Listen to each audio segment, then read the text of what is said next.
Hello and thanks for joining me in this video. If you're following the series, you will know I am doing a rebuild of my motorcycle, and the motorcycle is a Honda from 1979. What we will be doing is rebuilding the motorcycle, and throughout this process I've learned how to quickly put the carbs in and take the carbs out.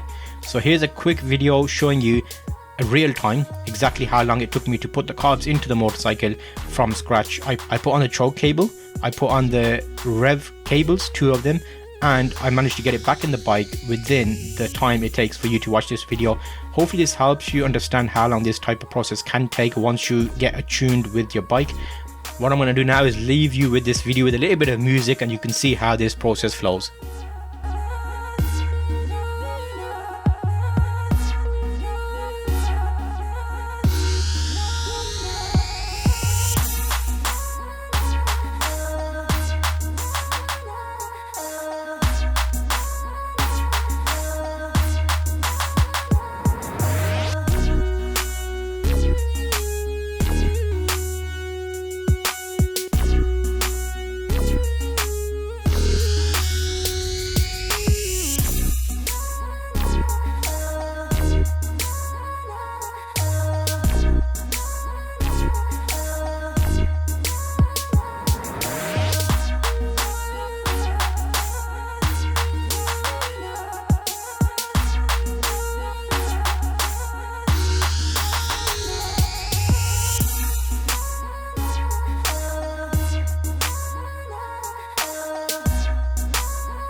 that was that section. Hopefully you found that useful. I'll see you on the next video here, which will actually take you on the next section of this project.